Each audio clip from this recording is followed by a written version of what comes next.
Isang talinghaga lamang na ang tunay na tinutukoy ay spiritual growth. Maraming mga tao, matagal nang mga mananampalataya, matagal nang nag-aaral ng Biblia, pero hindi pa nila kaya ang mga katuroang medyo mahirap, hindi pa nila kaya ang mga katuroan na medyo complex, kaya puro basic na lang yun at yun. God wants His people to mature and to grow spiritually. But for that to happen, what we need is an open heart, and what we need is to really be ready for growth. At yan ang nangyayari po sa isang tunay na mananampalataya habang siya nabubuhay sa lupang ito, hindi siya tumitigil lumago sa kanyang pananalig. Ang ating pag-aaral, pinamagatan natin, how to grow spiritually. Paano ba lalago sa spiritual na paraan? Tunay Ama naming Diyos, salamat po sapagkat nais niyo kaming lumago, sapagkat nais niyo kaming makaabot sa inyong kaluwalhatian, maabot ang inyong kamay, and you like to fellowship with us and to share many things with us that only maturity on our part will be able to appreciate. So we ask you, Lord, teach us how we can further mature, teach us how we can grow even more, so we can know more of you, we can enjoy more of you, and you can also enjoy us as your creation. Lead us, teach us, Father. In the name of Jesus, we ask for a simple message, and may you be the message giver. Thank you. In the name of our teacher, our friend, our healer, the Lord Jesus Christ. Amen. How can we grow spiritually?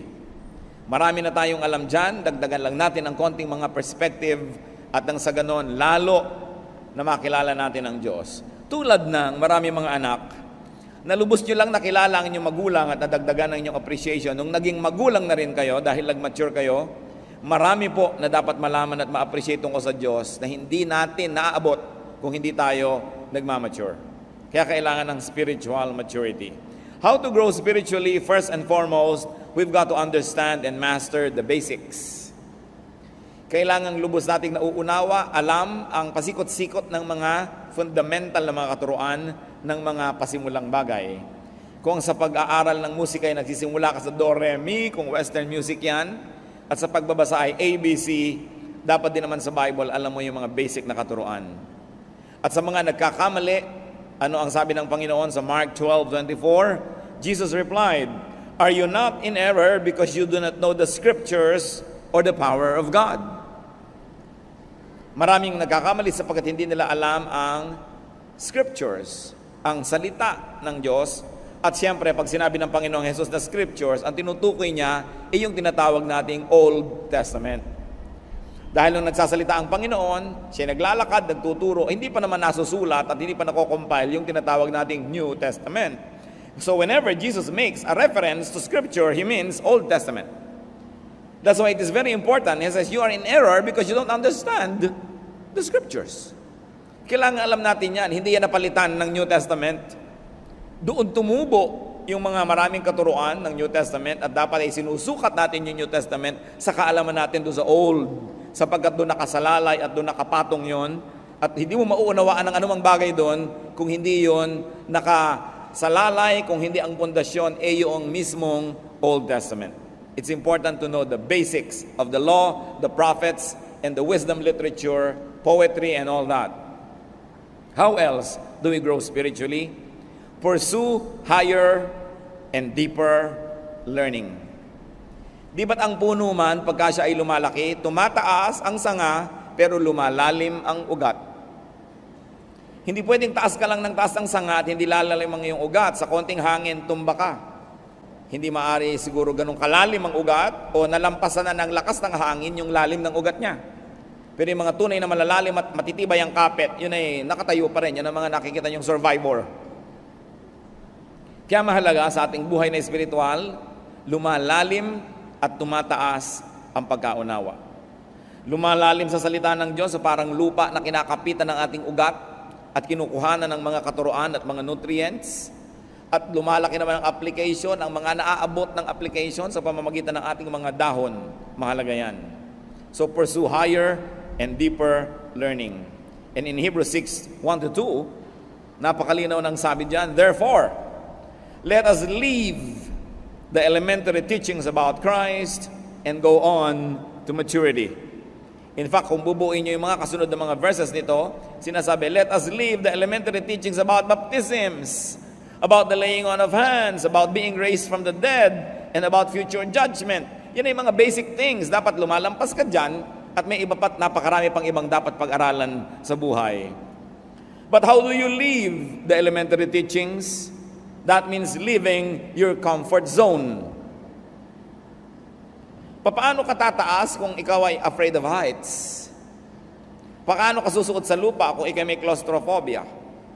Paano iiwan ang mga dati na't nasa ulot na kabisa at komportable na tayong mga turo kung ayaw natin na mahirapan ang ating isip, ang ating loob? Because whenever you leave something, you leave a comfort zone. Sanay ka na ron, ayaw mo nang iwan yon. Kaya maraming mga tao na nasanay sa ganitong turo, ayaw nang maiba yun, ayaw nang ma-challenge yun, ayaw nang madagdagan pa dahil sabi nila, ay, komportable na ako, ayoko nang magulo pa. Sapagkat sa bawat pagbabago ng isip, sa bawat paglago ng isip, ay dumadaan muna sa isang panandaliang kaguluhan. Kasi meron ka ng tahimik ka ng pinaniniwala at niyayakap, pagkatapos lalaki ka mula doon, merong transition period, aalis ka mula sa dati at lilipat ka doon sa bagong level, mahirap yon. Para rin na ikaw ay sanay ka na sa isang maliit na bahay, lilipat ka sa malaki, kung tamad ka, ayaw mo nang lumipat dahil buhatan na naman, balutan, hirap yan. Parang nasanay ka na sa ganitong recipe, may nagtuturo sa iyo ng iba, ayaw mo na akong guluhin, tama na ako dito. Ito yung mga isip na hindi lalago. At maging sa mga bagay pong espiritual at relihiyosong mga bagay, merong nalalaman mo dahil milk pa lang ang ipinakain sa iyo, pero darating ang panahon that you will have to eat meat, and you will have to not really live what you learned, but to appreciate another form and another manifestation of that truth. Naiiba yung level. That means leaving your knowledge, your understanding, your perception, and sometimes even your beliefs for another level and degree of revelation that can come from the same God. So if your knowledge or understanding or perception or belief has been constant, it has been the same, walang nadagdag, walang naiba, sa mahabang panahon, isa lang pong ibig sabihin nun, mga kapatid, wala kayong growth.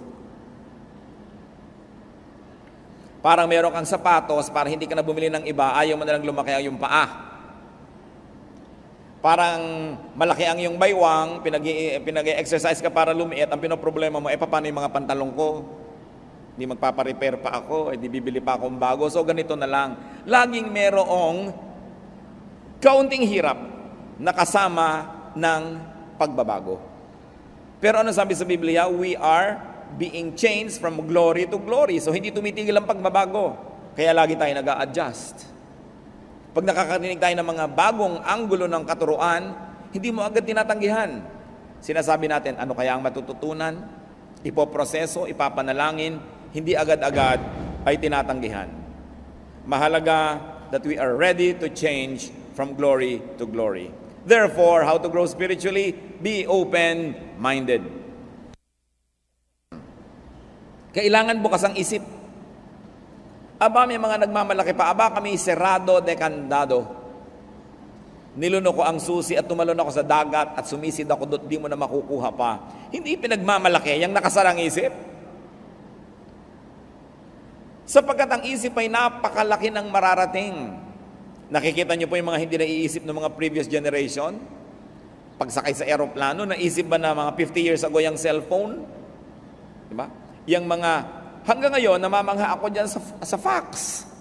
Bakit lumalabas dito sa papel dito, yung nado sa kabila? Kamangha-mangha. Laser technology. Pero ang mga tao, nakasara ang isip, ayaw na namin niyang mag-isip pa, ayaw na namin baguhin. Hindi tayo makakarating sa ganung uri ng kaalaman. At ganun din sa buhay espiritual. Marami pang anyo, marami pang hugis ang katotohanan tungkol sa Diyos, na karamihan ay hindi natin nakikita sapagkat nasanay na tayo sa mga leksyong pambata na batang isip, batang mananampalataya. Marami pa.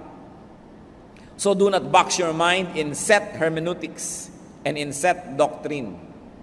Dapat ang ating doktrina, ang ating pananalig is as good as the latest revelation from God. Hindi nagbabago yung salita ng Diyos sa kaimprenta, Pero ang pag-unawa dyan, ang paglalim na pag-unawa, patuloy ang nagbabago. Lugi, yung 50 taon na, 30, 20, 10 taong Kristiyano, yung pananalig niya noon at ngayon pareho pa rin. Ibig sabihin, walang nangyaring growth. Acts 17:23, yung mga tao sa Athens, ang reaksyon nila kay Paul, nung may itinuro si Paul na kabago sa kanilang pandinig, when they heard about the resurrection of the dead, some of them sneered. Pinagtawanan nila. But others said, we want to hear you again on this subject. Hindi sanay ang mga Griego sa ganitong mga katuruan.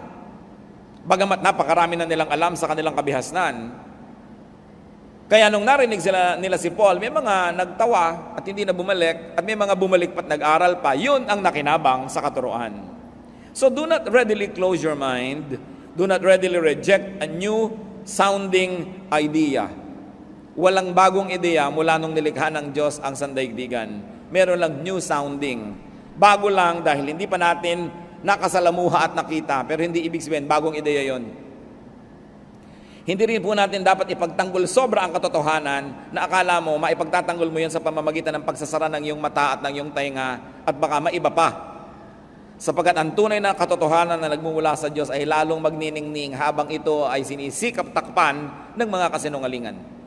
You must never protect the truth because the truth has a way of protecting itself because the truth is eternal. We should be ready to be challenged. At kung hindi natin maipagtanggol ang ating pananalig, ibig sabihin nun ay napakababaw ng ating pangunawa. Kaya huwag mo na akong turuan, ayoko nang malito pa, hindi yan progressive way to deal with spirituality. What is important, if you really like to grow, brothers and sisters, advertise your openness to potential teachers. Alam niyo po, maraming mga guro, sa aking kuro-kuro, na malayo na rin ang narating ng kanilang espiritu. Malayo na ang narating ng kanilang kaalaman tungkol sa Diyos. Subalit, nangangamba silang ituro ito sa mga tao dahil baka mapagkamalan silang naging kulto. Nangangamba sila na mapagkamalan na tumatalikod sa Diyos. So, hindi na lang nila itinuturo. Lalo pagat sila ay mga swelduhan na mga teacher, lalo pagat sila ay mga preachers na umaasa sa tulong at bigay, ang nangyayari tuloy, nawawalan sila ng tapang na magturo ng mga naaabot nilang mga kaalaman. So kung gusto ninyo na makinabang doon sa mga ipinakakaloob ng Diyos, sa mga tunay na malalayo ang mga nararating sa kanilang pagsasaliksik, you've got to advertise your openness. Kailangang ipahiwatig ninyo na handa kayong makinig, hindi kayo magre-react negatively at hindi kayo magagalit agad at hindi kayo magpaparatang at magbibigay ng sari-saring mga hatol sa Kanya para kayo maturuan. Dahil ang Panginoong mismo Jesus, sinabi sa Matthew 7:6, do not throw your pearls to pigs.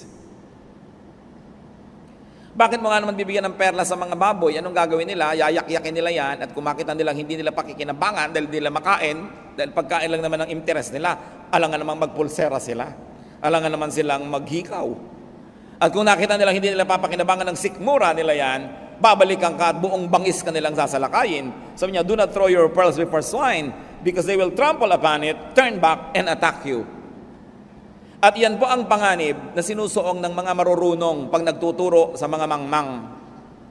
Sa kamangmangan ng mangmang, ang tingin niya sa hindi niya naiintindihan ay kabaliwan o kasamaan.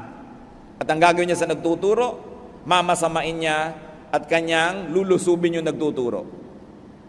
So if you really want to be taught, put it across to possible and potential teachers that you have an open mind, that you are not swine, that you will not trample upon the pearl being given you and then attack the teacher.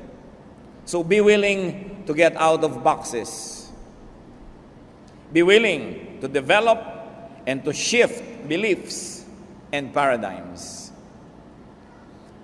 Kailangan handa tayo na kumambyo. Alangan namang nagdadrive ka, pasok ka sa primera, hindi ka na umalis doon hanggang makarating ka sa Tarlac. Kailangan magsisegunda ka, magtetersera ka, at kung may kwarta pa yan, kwarta. Kung umaakyat ka, magdudual ka pa. Kasi kumakambyo ang buhay, hindi pwedeng ganun ang ganun. At ganun din sa pananalig. Yun po mga simpleng maunawaan na pangyayari at mga halimbawa sa ating buhay ay susi para buksan ang mga masalimuot na mga usaping espiritual. So kung simple ang pagkambyo, nakikita mo agad, madaling makita, yan ay may katotohanan din sa spiritual world. Kumakambyo ka rin sa iyong spiritual life. Yung mga madaling makita, dapat yan ay pintulang para mapasok mo yung mahirap na makita. Therefore, it is important, if you're going to grow, that you do not be dogmatic. Pinagmamalaki pa ng iba, dogmatic kami. Anong mapapala ng dogmatic? Isinara mo na yung isip mo, sasalakayin mo ang hindi mo kakampi o sumasalungat sa'yo, mamasamain mo, didemonizin mo ang may ibang pananalig, so you're advertising the negative, and that is that you are not ready to learn.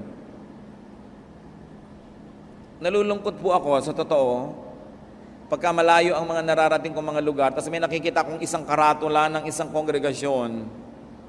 Dahil salamat, darating ng Biblia ang lugar na ito, pero yung dumapo sa kanilang mga teacher, sobrang mga dogmatic. Habang matuturuan sila tungkol kay Jesus, ang dami rin kakambal na turo tungkol sa mga huwag itong gawin, hindi yan pwedeng gawin, hindi yan pwedeng isuot, hindi yan pwedeng kumipot ang utak at mundo ng dinapuan nila. Kaya kasiyahan ng nadarama ko, pag nakikita kong may mission pala doon yung grupo na yon, buti naman nakarating yung Biblia, pero kalungkutan din, dahil ang gagawin nila sa mga bawat nila ma-convert, pakikitirin nila ang isip. Tayo lang ang tama, tayo lang ang totoo, lahat mali. So magiging self-righteous, magiging mga hambog, at magiging separatists from the other members of the body of Christ. Kaya lungkot at saya, sa halip sanang puro saya na lang dahil salamat narating sila. But what is good about being dogmatic? Because dogmatism is also characterized by self-righteousness and judgmentalism. At pagka ang isang tao dogmatic, ibig sabihin, sobra ang pananalig niya sa kanyang pinananaligan at wala na siyang ibang itotolerate na iba pa, they destroy friendships. Kaya kung minsan magkaibigan kayo, nung pareho kayong hindi pa nagba-Bible, tapos napunta ka sa isang grupo, siya napunta sa dogmatic, mamaya hindi mo na yung kaibigan. Hindi ka na niyan papasyalan, hindi ka na niyan babatiin kasi naging dogmatic siya. Dahil ikaw ay compromiser, siya ay pure. Dahil ikaw ay mabuti at siya ay masama. So these dogmatic people not only destroys friendships, they also make enemies. At mahirap kaibigan ang ganito na believer, sapagkat ang kanilang pakikipagkaibigan ay may kondisyon. Habang agree ka sa kanilang doktrina, magkaibigan kayo, pero pag hindi na, kaaway ka na niya. Mahirap madapuan ng ganitong uri ng sakit, yung dogmatism. How else can you grow spiritually? Pagka ikay dogmatic, hindi ka na makikinig sa iba. Pagbabawalan ka makinig sa radyo, pagbabawalan kang manood ng TV, pagbabawalan kang umattend ng ganong fellowship, merong speaker sa luneta, hindi ka pwedeng umattend, hindi ka pwedeng makisali dahil kayo ay separatist. So, kikipot ka dahil siya na lang ang napapakinggan mo, wala na't yun na lang at yun. O asosasyon nila, mga 5 o 3 sila sa asosasyon. Sila na lang ng sila. At yun na lang ng yun ang katuruan, so ang mangyayari, liliit ang pananaw. How do you grow spiritually? Go with seekers. Go with thinkers. Because once more, the truth does not need protection. The truth is so powerful that it will always prevail. Luke 2:46-47, ano po ang ginawa ng batang si Jesus? After 3 days, they found him in the temple courts, sitting among the teachers, listening to them and asking them questions. Mga kapatid, wala na yatang hihigit pa na sobrang nagbibigay ng kasiyahan at bunga sa panahon na ginugugol mo na ang kausap mo yung mga marurunong. Yung higit na marunong sa'yo. Ay, napakasanap ko ang higit na marunong sa'yo ang kayong kausap. Tapos you learn how to listen, katulad ng ginawa ng Panginoon. Listening to them. Asking them questions. Kasi pag ikaw ang nagtatanong at nakikinig, pag nag-uwian kayo, ikaw ang may uwi. Uwi-uwi mo yung sagot, uwi-uwi mo yung nadinig mo. Eh yung nagbigay, yung sumagot, yung nagtalumpati, walang uwi yung kundi malat na lalamunan. Walang nadagdag sa kanya, wala siyang napala. So dapat marunong tayong makinig. At marunong tayong magtanong.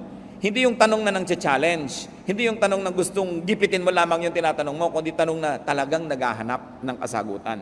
At alam mo yung tunay na naghahanap? Pag sinasagot mo na, tahimik siya. Hindi nag-iisip na naman ng ibang tanong at hindi ka patapos, nagtatanong uli, ibig sabihin, nagpapasikat lang yon. Nanggugulo lang yon. So nakikinig ang Panginoon doon sa mga senior, yung mga matatandang mga scribes and teachers.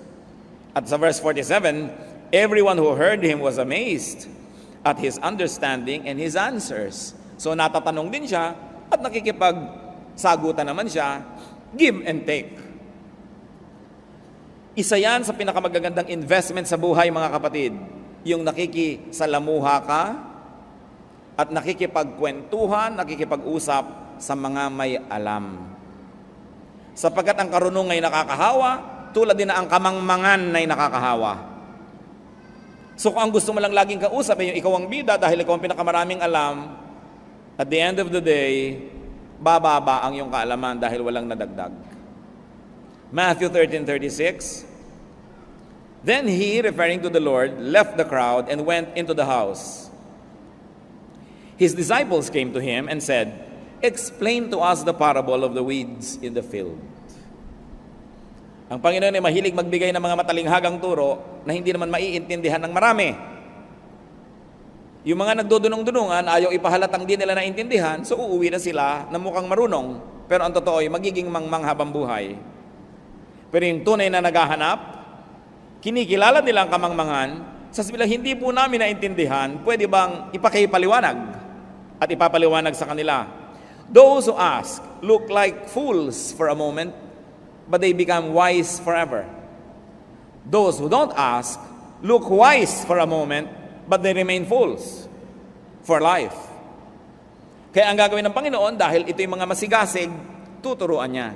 Sapagkat sa pamimili niya at pagsasala ng mga pagbibigyan niya ng mga mahahalagang katuruan, kumisay nagbibigay siya ng mga talinghaga at tas aalis siya sapagkat yun lang mapagpakumbaba ang susunod-sunod at bubuntot-buntot at magtatanong, ano pong kahulugan? Uupo ngayon siya and with a little group will continue to explain.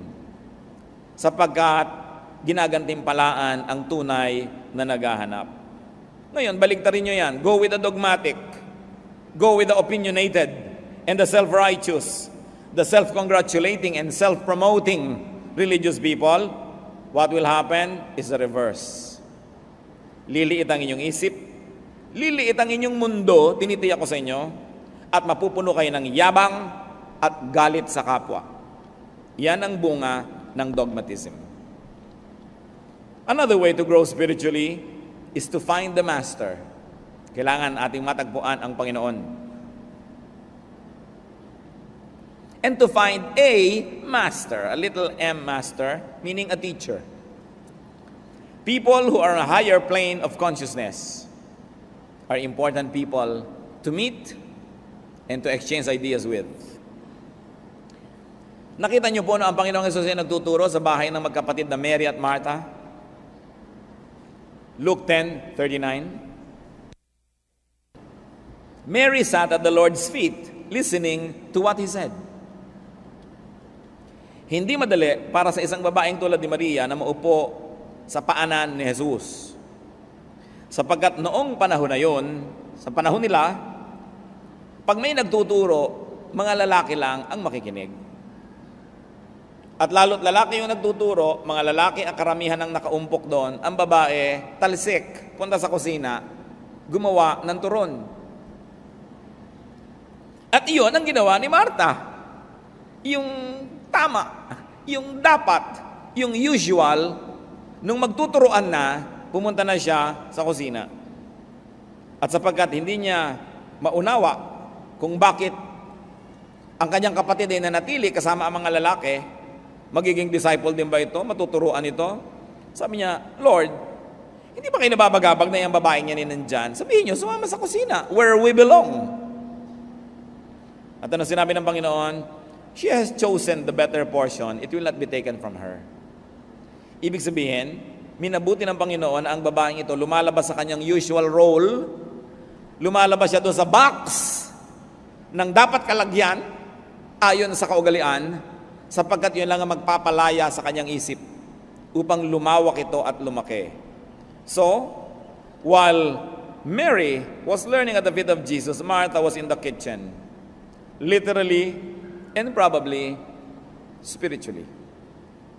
Hindi natin minamasama na mahilig siyang maglingkod, pero sayang yung pagkakataon kasi hindi naman laging nandyan si Jesus para magturo. Naglabas ka na lang sana ng bukayo o skyflakes. Huwag ka nang maghanda ng kung ano-ano pa at intindihin mo yung pag-aaral. Pero yan, minabuti ng Panginoon. You have to get out of the box, whatever that box is, if you really like to learn.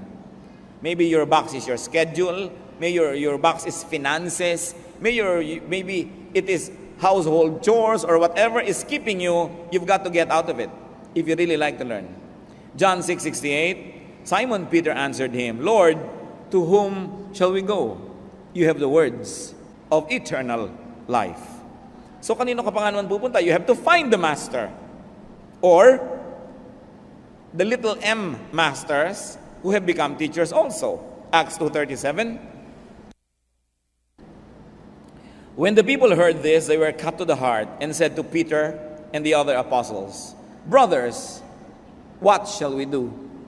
Nakita niyo po, kinilala nila si Peter na isang mangmang na manging isda. Walang theological education, hindi nagpunta sa Bible school. Tinanong siya ng mga tao, ano pong dapat namin gawin? Ibig sabihin now, they were finding a master, a letter M, a small m. Mga tao na higit sa kapwa-tao ang alam.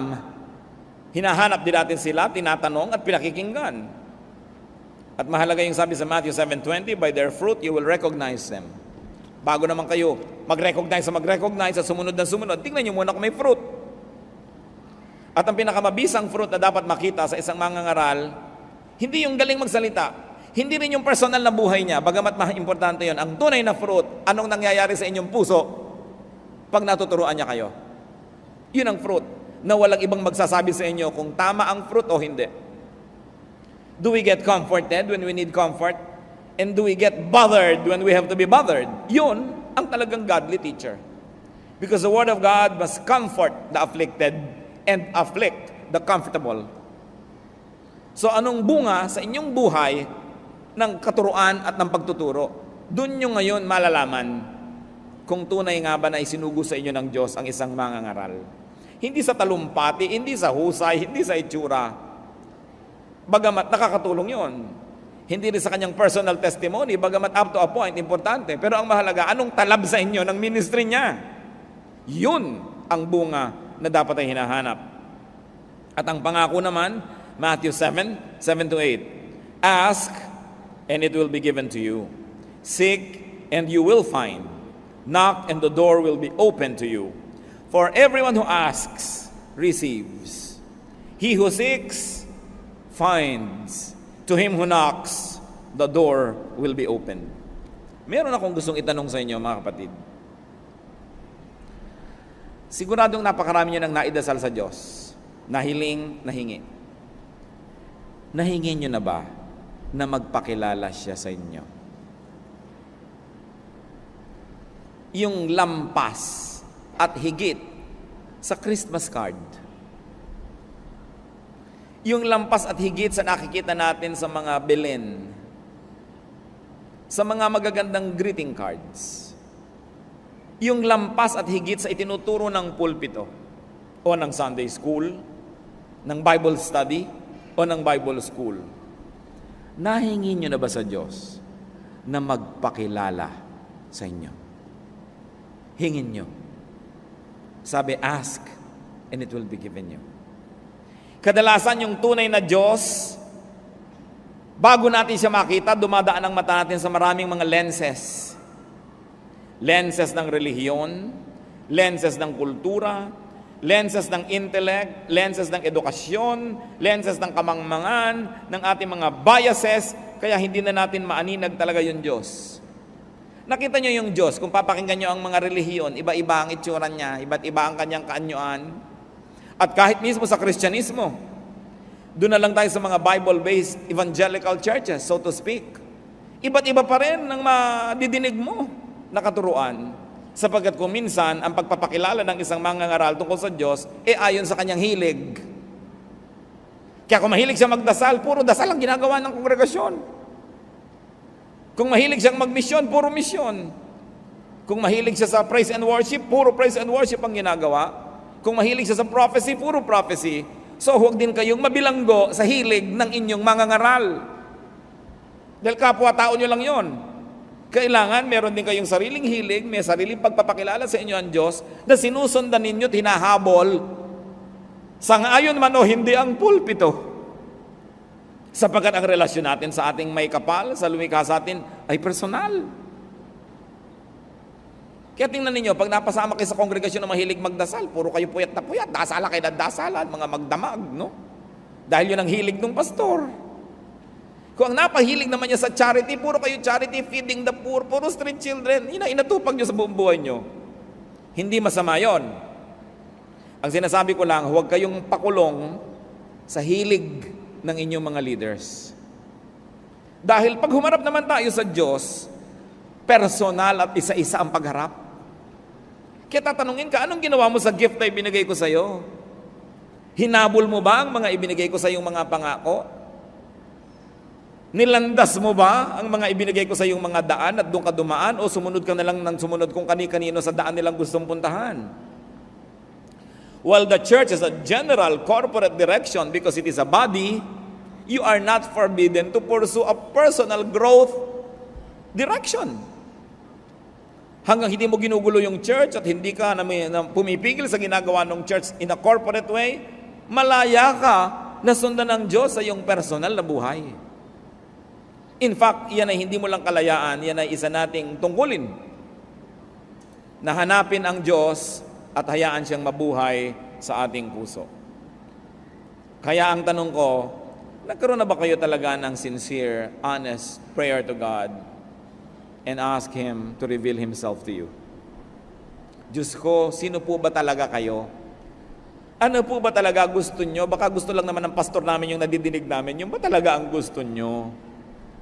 Ito ba talaga ang turo nyo o ito lamang ang statement of faith ng Bible School na pinanggalingan ng aming preacher? Nakakahon po ba kami sa kahon ng iba o talaga bang diretsyong itong kagustuhan nyo ang nalalaman namin o nasasala? Kami ba'y minamanipulate ng relihiyon? Kami ba ay minamaniobra at pinapaliko sa kaliwat kanan dahil yun ang mabuti para sa organisasyon o yung ba ang mabuti para sa amin? Kami ba'y mga spare part lamang ng makina ng church na dapat mag-function ang mag-function o end users din kami na minamahal mo? Ano ba talaga kami? Sino ba kayo? Yan ang mga magaganda mga panalangin. Hindi bigyan mo po kami ng kotse, matanggap na pa sa trabaho ang aking anak, may magbigay sana ng pera dahil nasira ang aming bubong. Well, all of these are nice, but they are not the big issues of life. Because what is not important 10,000 years from now is not really important. What is not important when you face God is not really important. Anong mahalaga? Makilala natin siya. Maraming mga tatay hindi nakikilala ng kanilang anak. Malaki sana ang maitutulong ng ina kung ipakikilala ng ina na mabuti ang tatay. Halimbawa, malayo ang mga anak sa tatay, yung nanay nagsasabing, lumapit kayo sa aman nyo, mabait yan. Paangil-angil lang yan, pero hindi yan totoo. Hanggang ganun lang yun. Sige, lumapit kayo. Diba? Kasi kung ipinakikilala mong mabuti, makikilala eh. Meron kang isang kapatid na malayo sa ibang kapatid, pero dahil ang nanay mo, magaling siyang magpakilala, hindi ganyan ang kapatid nyo, kasi ganito lang talaga siya, nakikilala mo. Huwag kayong umasa sa pagpapakilala ng Diyos sa inyo ng pulpito. Dahil malay nyo, may limitasyon yun. Kilalanin nyo ang Diyos, diretsahan. Sapagkat available siya. Huwag kayong dumaan kung kani-kanino. Bagamat nakakatulong sa karagdagan nating pagkilala at kaalaman yung dumadaan sa mga nag-aral, naghanda, mga nag-review, pero huwag kayong umasa na lang sa kanila. Kaya ang mga malalaking tao ay may mga press corps, meron silang mga spokesperson, dahil yun ang nakakapagpahugis kung paano sila ipakikilala, kung paano sila ipepresent. Karamihan naman, hindi yun ang totoo, kundi media manipulation lang pala yun. Yun pala ay image lang at hindi reality. So, sino ang Diyos? Gaano kalalim ba ang pagkakilala natin sa Kanya? Ano ang alam natin tungkol sa Kanya? Liban sa sinasabi sa atin ng mga nagtatalumpati at nangangaral. Alam niyo po ang isa sa mga pinakamahalagang paglalakbay ng tao. Siyempre, pag maglalakbay, may pupuntahan. ang pinakamahalagang paglalakbay yung makilala mo ang Diyos. Yung papunta ka sa Kanya, palapit ka ng palapit sa Kanya. Maraming mga hadlang dyan. Kung minsan, relihiyon pa yung hadlang. No? Dahil misrepresented. Maraming mga tao nagtatago sa likod ng pangalan ng Diyos para magsamantala sa kapwa. Para manghut-hut sa kapwa. Maraming mga tao nag-a-abuse in the name of God. So, hindi mo makikilala ang Diyos kung aasa ka doon. Kailangan ng sariling pagsisikap. At ang pangako ng Matthew 7:7-8, sino mang nagtatanong ay sasagutin. Sino mang kumakatok ay pagbubuksan. At sino mang naghahanap ay pagbibigyan, pagpapakitaan, tuturuan, pagkakalooban. Kanya-kanyang sikap. Huwag niyong iasa sa iba. Lalo yung personal na pagkakilala sa Diyos. Pero, kung kayo mangangahas na magtanong at humiling sa Diyos na magpakilala siya, dapat handa kayo to deconstruct your other religious ideas about God when God really reveals Himself to you. Because most of the things that are in our minds were put there by religion. Sometimes well-meaning, sometimes not. Kaya handa ba kayo na makilala talaga ang Diyos? Another way to grow spiritually is to be discreet with special knowledge. Ang Diyos naman kasi, kung handa ka, tinuturuan ka, kung open ang iyong mind, dahil open, may papasok na karunungan. Pero hindi lahat ng karunungan na ito ay para sa bala na, para sa kahit kanino na lang. Because there's really uncommon and sometimes hidden knowledge. Marami, maging si Jesus, marami siyang misteryo. Habang sinabi niya, pag mananalangin kayo, iksian nyo. Di ba? Pero bakit minsan magdamag siyang nananalangin? Tapos sinabi niya, pag mananalangin kayo, magkulong kayo sa kwarto nyo. So ini-encourage niya yung personal na pakikipagniig sa Diyos. Ano kaya mga ipinanalangin niya, yung magdamag? Ano kaya yun? Hindi natin alam. Pero subukan yung manalangin ng ganon. Walang agenda, walang hinihiling, walang hinihingi. Nakikinig lang kayo sa tinig ng Diyos.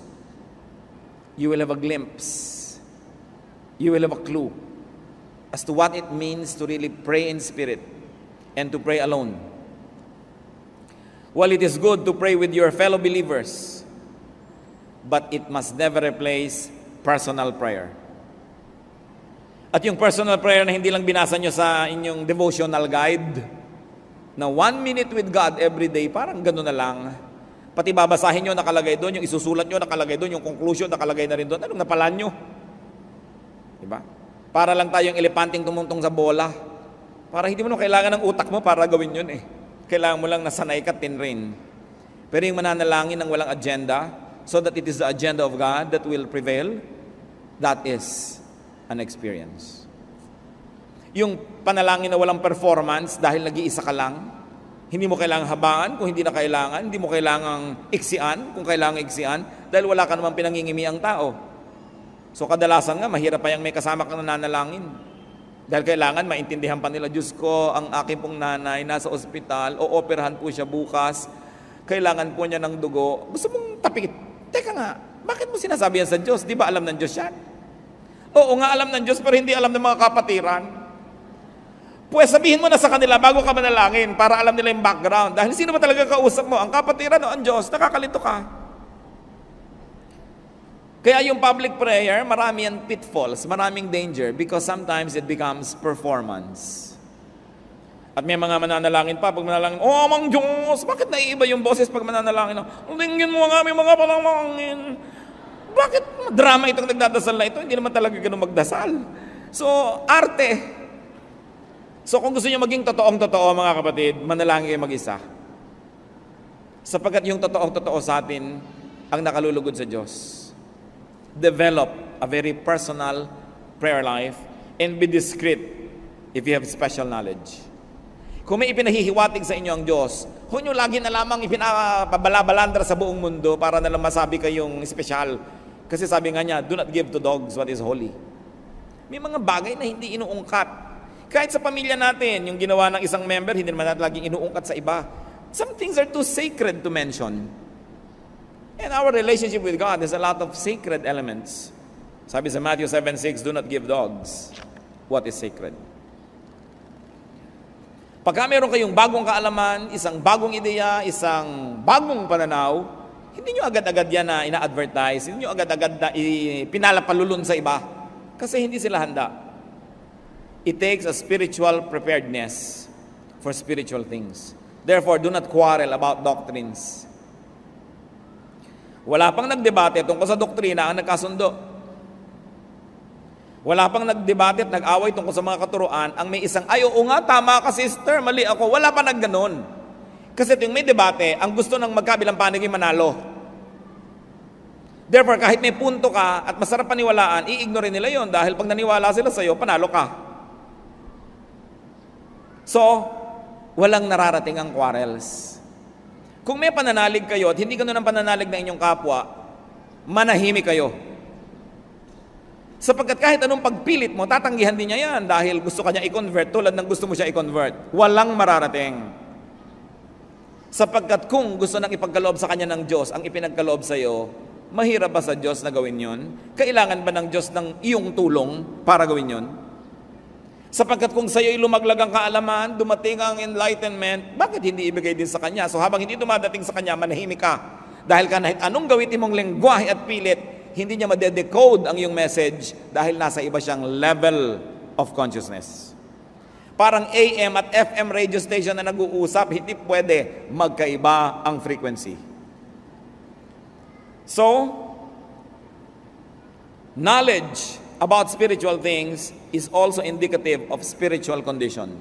And unless that spiritual condition is met, no amount of knowledgeable explanation will help. 1 Timothy 1:3-4, as I urged you when I went into Macedonia, stay there in Ephesus so that you may command certain men not to teach false doctrines any longer, nor to devote themselves to myths and endless genealogies. These promote controversies rather than God's work, which is by faith. Kahit sa isa pong kongregasyon, isang church, kuminsan iba-iba pananaw ng mga tao about the same thing. Iba ang pananaw mo tungkol sa Lord's Supper, iba ang pananaw mo tungkol sa baptism, iba ang pananaw mo tungkol dito, iba. Kung may 10 tao, siguro 10 o 8 pananaw yan. Kaya may leader. Ano ba ibig sabihin ng leader? I am going there, those who like to go there, follow me. And if you agree with your leader, mga 70 to 80%, manahimik ka na doon sa 80 at huwag mo nang guluhin ang mundo doon sa 20 na hindi ka sangayon.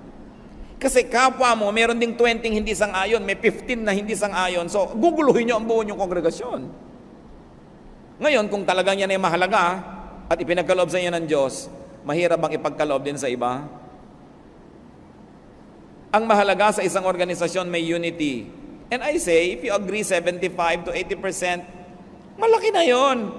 Huwag niyong asahan na mag-agree kayo 100%. Si Paul at si Peter nga nagbabangayan tungkol lamang sa circumcision. No? Nagkakagulo-gulo yung mga Christian leaders kahit nung unang panahon. Nagtatalo-talo yung mga disciple kung sino uupo sa kaliwa at sa kanan ni Jesus. So, huwag niyong asahang mag-agree tayo lahat sa lahat ng bagay. Hindi mangyayari yon. Ang mahalaga, generally speaking, are we agreed on the general direction of the spiritual journey we like to take together? Then we protect our unity from all of these issues so that we will continue to move forward. It is important. Walang mag-asawang agree on everything. Sa tabang at asim ng sinigang, hindi sila nag-agree. Siyempre, ang nakakapangyari, nagluluto. No? Agree na lang na agree kumakain, pero hindi kumisa siya agree doon. Hindi nangyayari yun, so huwag niyong isipin na mangyayari yun. Kaya sa mga bagay na pwede namang isang ayon na lang natin o itahimik, manahimik. Because in a church, in a spiritual body, unity is paramount. At yan ang gusto laging attack ni Satan, pagkagugakuluhin kayo sa mga maliliit na bagay. Siyempre, doon sa naniniwala sa maliit na bagay, sa kanya malaki yun. No? Kaya nga, willing siyang makipagpatayan dahil malaki yun No? Meron bang lebedura ang harina sa Lord's Supper o wala? Ano ba talagang ikli at haba ng buhok ng babae? Magpapantalon ba't hindi? Ako, nagkakagulo ang sinukob sa mga issue na yan. No? Isa natin sigurong dapat tingnan, pag hindi ginawang issue ni Jesus, hindi issue yan. No? At ano bang tunay na issue kay Jesus? kababaang loob, kabutihang loob, pagtulong sa mga kawawa, yun ang tunay niyang issue. Sabi niya, yan ang dakilang pananalig. Hindi ko ano ng mga doktrina na inimbento ng mga sumunod sa kanya, mga disipulong bangayan ng bangayan. Ano ba talaga ang turo ni Jesus? Anong minalaki niya, malakihin natin. Anong di niya pinansin, hindi siguro din dapat pinagpapapansin. So, do not quarrel about doctrines. When you have disagreement, you say, oh well, iba-iba tayo ng spiritual angle and spiritual level at this time, so let's put it in the freezer. Huwag niyo naman sasabihin, magkaiba tayo ng level, mataas ako, bababa ka, dahil away na naman yun. Basta magkaiba tayo ng pananaw ngayon. Importante ay tanggapin ang isa't isa. How else can we grow? Meditate. Sabi sa Psalm, on your law I meditate day and night. Hindi sapat na nakinig kasi listening yon. Hindi sapat na nagbasa, reading yon. Iba yung meditation. Nananahimik lang tayo at hinahayaan nating akayin tayo ng Espiritu ng Diyos kung saan tayo gustong dalhin sa ating pag-iisip. Ihayag ang gusto niyang ihayag, ipaliwanag ang gusto niyang ipaliwanag. Siya ang nasusunod sa meditation, hindi tayo. Sa reading, yung mata natin, kung saan mo dalhin, yan ang binabasa. Sa listening, kung kanino mo ituon ang tenga mo. So, sa meditation, you let the Spirit of God lead you. Kaya napakahalaga po sa spiritual growth yung meditation. Dahil dyan ibinubunyag yung mga hindi natin sukat akalaing maintindihan pala natin, hayaan natin ang Espiritu ng Diyos. Psalm 119:27. Let me understand the teaching of your precepts, then I will meditate on your wonders. Psalm 37:7. Be still before the Lord and wait patiently for Him. Be still, be quiet, and let God speak to you. Kinausap niya yung mga propeta nung araw, isinulat, binabasa natin ngayon. Pwede ka rin kausapin ngayon nang hindi nakasulat dyan, kausapin ka. Kaya lang, huwag mong gagawing doktrina para sa lahat yung sinabi sa'yo. Kasi sa'yo lang yung sinabi. Hindi kinausap ako ng Diyos, ang sabi, pautangin mo ako. Aba, ba't ako nasangkot sa usapan yun ng Diyos? Kung papautangin kita, dapat ako kinausap na pautangin mo si ganon. Eh, ikaw palang kinausap, ba't mo ko isasali dyan? So, ang mga personal na revelation ng Diyos, nagre-reveal pa rin ng Diyos, hindi naman siya nagbabago eh. Pero hindi mo dapat gawing doktrina para sa lahat. Yun ang panganib. Yung personal na sa'yo, gagawin mong doctrine. Sa'yo lang yun. I-apply mo lang yun personally. But don't force others to get into that situation. Psalm 63:6. On my bed I remember you. I think of you through the watches of the night. So may first watch, second watch, third watch, fourth watch. Kasi hinati nila ang gabi into 3 hours.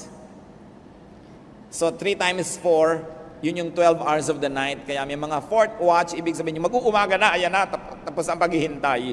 So marami mga watches of the night. So sabi niya, I think of you through the watches of the night.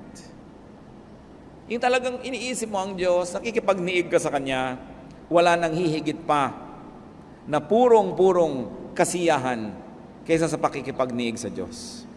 At yun ang dapat nating hindi nababaliwala. It's different to attend church, it's different to go to a Bible study, it's different to praise and worship, and it's different to meditate. Kasama dapat yan sa ating buhay spiritual. And finally, among the few that we like to talk about today and how to grow spiritually, live out new knowledge. Ipamuhay ang nalalaman. Incarnate new understanding. Because it is in the mind, it must find its realization in the physical world. So you have to do what you know. You are what you know. What you know must become what you are. Operationalize new realizations. Meron ka palang nauntindihan, naunawaan, paano mo gagawing totoo ito sa iyong buhay? Practice spirituality. Because then and only then can it be shared with others, not through the mind, but through your practice and example. James 1:22, do not merely listen to the word and so deceive yourselves. Do what it says. And when you operationalize your understanding, this will open new doors for more understanding and more enlightenment. Pag yung naabot ng ating isip, ipinamuhay natin, humahanda tayong umabot sa iba pa na mas mataas. Sapagkat kung may naiisip ka, hindi mo naman sinusunod at ginagawa, hanggang doon ka na lang. Pag ginawa mo yon, tsaka ka tumaas para maabot mo uli ang ibang isipin. At pag ginawa mo na naman yon, tataas ka ng tataas. And that is how you change from glory to glory. Many of us do not grow spiritually because we do not practice what we know. Alam natin, pero hindi natin ginagawa. Alam mong dapat ka magpakumbaba, hindi mo naman ginagawa. Alam mong dapat ka makipagkasundo sa nakikipagkagalit sa'yo, hindi mo naman ginagawa. So hindi ka nalalampas sa alam na yon. Kasi pag yung alam mo, ginawa mo, tataas ang iyong kalagayan, may iba ka pang malalaman uli, na pag ginawa mo, tataas uli ang iyong kalagayan. Sa pagsunod sa kaalaman, dun tumataas ang ating level ng spirituality. It is in obedience. That's why the Bible places a lot of premium on obedience. Not on what you know, but on what you do with your daily life. At totoo naman, marami tayong mga alam, hindi naman natin ginagawa. Pag hindi mo ginawa yon, walang bago kang malalaman. Gawin mo muna yon para may bago kang malaman. At pag sinunod mo na naman yon, may bago ka uling malalaman because life is about changing from glory to glory. So do not strive for just religious knowledge. Do not strive for just doctrinal mastery. Strive for spiritual growth, which means godliness, which means God-likeness. Ang tunay na paglagong espiritual ay ang pagbabalik sa wangis ng Diyos na nasira dahil sa kasalanan. Ang tunay na espiritual na tao ay hindi nakukuha sa dami ng alam at sa galing makipagtalo. Ito'y kababanaagan siya ng wangis ng Diyos. True spirituality is not about religious knowledge. It is about being more and more like the essence of God. Because our spirituality is supposed to transport us back to the image that was lost in the Garden of Eden.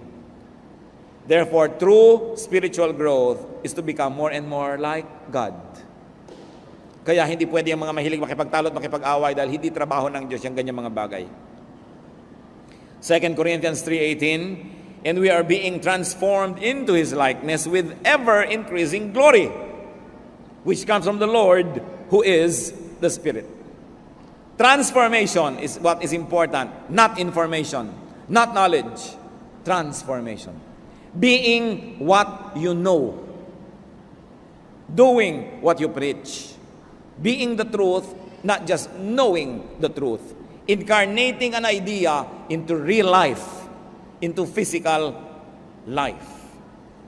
And of course, this growth leads to love and to loving kindness. And it grows to peace and serenity. Ano ang ending ng spiritual growth? God-likeness, love, peace, serenity. Kung hindi tayo doon nagwawakas, ibig sabihin hindi tayo nag-grow spiritually. Maybe we only become better informed, more knowledgeable, but not really more spiritual. Ang wakas niyan, peace. Hindi ka nabubuhay sa takot, hindi ka nananakot, hindi ka nakikipagbangayan, payapa ang iyong loob. Meanwhile, misguided religious knowledge usually leads to confusion, to power play, to self-righteousness, and to trouble. Sabi sa 1 Corinthians 1:12, what I mean is this: one of you says, I follow Paul, another, I follow Apollos, another, I follow Cephas, still another, I follow Christ. Sabi, hindi yan ang tunay na spiritual journey. Competition ang tawag dyan. 1 Corinthians 3:4, for one says, when one says, I follow Paul, and another, I follow Apollos, are you not mere men? Unawain natin ito. Pag hiwa-hiwalay kayo watak-watak at nagko-kompetisyon, di ba tao lang kayo? So ano palang ina-expect sa atin? Lumampas sa pagiging tao lamang. Bumalik sa wangis ng Diyos. Mahigitan ang pagiging tao lamang. Transcend being just mere men or women. Grow beyond religious issues. Fly above the clouds. Grow. And for this to happen, you have to be ready for different perspectives, for metamorphosis. But it will end in peace. Kasi ganun lang yun. Merong kang thesis, merong antithesis, nagbabangayan, pero sandali lang yon, then magkakaroon kang synthesis. You will have wholeness, and you will have peace. How much do we know God? How spiritual are we? Hindi tinatanong how religious. How spiritual. How much do we reflect God in our being? Aming Diyos, salamat sa mga paalala nyo. Salamat po na maaari kaming magbulay-bulay at ilagay ang aming sarili sa isang lugar na maaari kami magsukat kahit paano at nang malaman namin kung kami ay espiritual o relihiyoso lamang. Ituro nyo sa amin, Panginoon, ang mga dapat namin gawin. Gustong-gusto namin kayong makilala. Turuan nyo kami maging bukas ang isip. Turuan nyo kami, Panginoong, makinig. Turuan nyo kami magsala ng mga mali. Teach us right from wrong so we can be more and more like you. Magbulay-bulay tayo, mga kapatid, sa ilang saglit ng tahimik na pananalangin at siyasatin ninyo sa inyong puso kung ano ba ang spiritualidad natin. Saan ba tayo nakatayo? At kung meron tayong naunawaan, ipinaunawa ng Espiritu ng Diyos, hilingin natin sa Kanya na tuloy-tuloyan niya tayong turuan. Kung may nakita nating maling hakbang, maybe a weakness or a mistake, backtrack and ask God to lead us. Mahalaga mag-grow. Hindi lang mahalagang umuupo, nakikinig, tumatayo, pumapalakpak. It's important to be more and more like God. Manalangin tayo quietly as the Spirit of God